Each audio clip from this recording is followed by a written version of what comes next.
I'm on dialysis 3 days a week, Monday, Wednesday and Friday mornings for 4 hours. I'm on a machine. I got irregular heartbeat. I got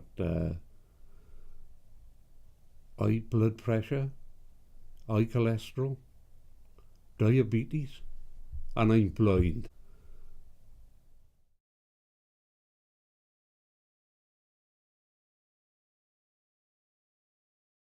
I get up at 4 o'clock. I have to check my blood sugar, take an injection, then have my breakfast, and then we lay all the pills out that I got to take every day, and then I like to have a sit before they pick me up at 7 o'clock to go for dialysis.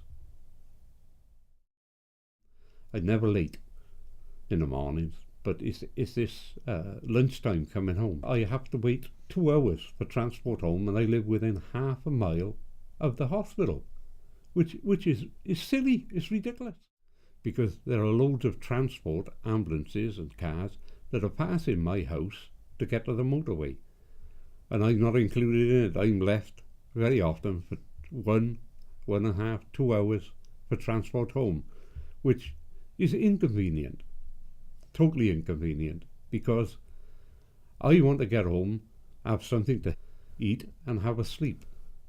That the planning and not organising it for people like myself, who live so close to the place and be left at last. I'd waited over an hour for my transport home. Everyone else off the day shift had gone home, and I was left. And I just lost my temper, and I walked out of the hospital. A patient and her husband were coming in the car, and he stopped the car and he said to me, "Geoff, you're in the middle of the road." I said, "Well, I don't know where the road is.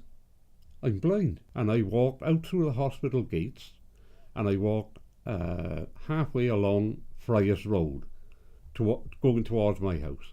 And he come down, and I was halfway along Friars Road, near to collapse, hanging on a lamppost. So they come and rescued me, put me in a car and took me home. They phoned up my house in the afternoon 2 or 3 times to see if I was all right, because I'd ruffled a few feathers. I realised you got other people to see to, but it seemed to be only me, and it was. I was left there on my own. I said one time, my daughter come and pick me up, because I'd had a bad experience for a couple of days, but I said to her, it's not your place to do it. It's ruining her life if she had to keep coming picking me up, because she got a young family. I know I'm a nuisance and I cause a lot of trouble for a lot of people, but I think unless somebody does something about it, this is just going to go on as it is. But I will tell you that this week it's been brilliant. As I've come out of the dialysis unit into the waiting room, I've been picked up. I haven't had to wait.